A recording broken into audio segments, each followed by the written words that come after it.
नमस्कार। Peptic time पर हमारा पॉलिटिकल कवरेज लगातार जारी है। मैं हूं अंकुर यादव।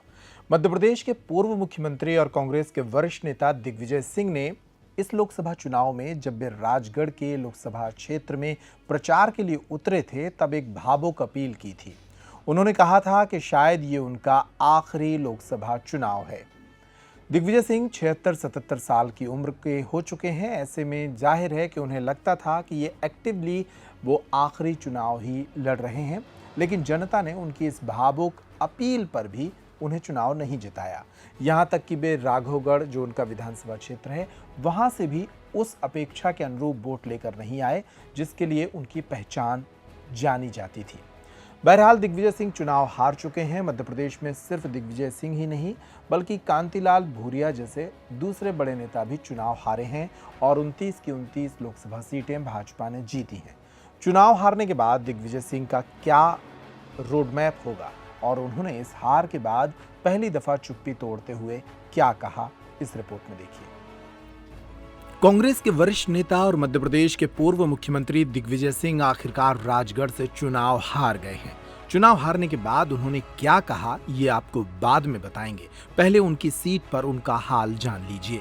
मध्य प्रदेश की सबसे हॉट सीटों में शामिल राजगढ़ लोकसभा सीट के परिणामों को लेकर हर कोई उत्सुक था।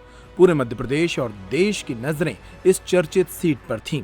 लेकिन जो परिणाम सामने आए हैं उनमें दिग्विजय सिंह अपना ही गढ़ बचाने में नाकाम रहे।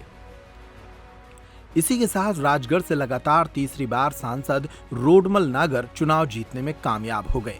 उन्होंने 1,46,089 मतों के अंतर से कांग्रेस के दिग्विजय सिंह को हरा दिया। रोडमल नागर को जहां 7,56,139 वोट मिले तो वहीं दिग्विजय सिंह को 6,10,602 वोट ही हासिल हुए। मंगलवार की सुबह जब मतगणना की शुरुआत हुई तो सबसे पहले ब्यावरा विधानसभा सीट के परिणाम सामने आए। राघवगढ़, जो कि दिग्विजय सिंह की सीट मानी जाती है, उस विधानसभा क्षेत्र में भी उम्मीद के मुताबिक दिग्विजय सिंह को वोट नहीं मिले। दिग्विजय सिंह के गढ़ के रूप में जाने जाने वाले इस हिस्से से भी वोट का कम मिलना उनकी हार की प्रमुख वजह बन गया।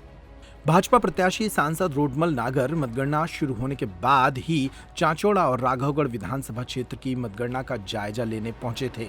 दोपहर जब वे यहां पहुंचे तो उन्हें दिग्विजय सिंह मिल गए। इस मौके पर रोडमल नागर ने दिग्विजय के पैर छूकर उनका आशीर्वाद भी लिया। दिग्विजय सिंह ने लगभग एक दिन की चुप्पी के बाद अब इस मुद्दे पर अपनी चुप्पी तोड़ी है। उन्होंने सोशल प्लेटफॉर्म एक्स सहित कई दूसरे अकाउंट्स पर अपनी बात रखी है। दिग्विजय सिंह ने देश भर में कांग्रेस पक्ष में आए परिणामों को लेकर कहा कि अगर ईवीएम के साथ छेड़छाड़ की जाती तो उत्तर प्रदेश में ऐसे नतीजे नहीं आते। उन्होंने कहा कि उन्हें ईवीएम से कोई पर्सनल दिक्कत नहीं है, बल्कि वे चाहते हैं कि उनका वोट उनके हाथ में मिलना चाहिए। हमें सॉफ्टवेयर पर भरोसा नहीं है। दिग्विजय सिंह आगे कहते हैं कि अब तक ईवीएम के खिलाफ मैं जो लड़ाई लड़ता रहा वो आगे भी जारी रहेगी। इतना ही नहीं, दिग्विजय सिंह ने राजगढ़ लोकसभा क्षेत्र के मतदाताओं के प्रति आभार भी जताया। उन्होंने अपने फेसबुक अकाउंट पर लिखा कि मैं राजगढ़ लोकसभा के 6,12,654 मतदाताओं का आभारी हूं, जिन्होंने कांग्रेस को वोट दिया। मैं कांग्रेस और इंडिया गठबंधन के समस्त कार्यकर्ताओं और नेताओं का भी आभारी हूं, जिन्होंने अपना चुनाव समझकर ईमानदारी से काम किया। कांग्रेस और इंडिया गठबंधन को पूरे देश में बेहतर प्रदर्शन के लिए मेरी ओर से बधाई। उन्होंने निर्वाचन आयोग, जिला निर्वाचन अधिकारी और पुलिस प्रशासन का भी धन्यवाद व्यक्त किया।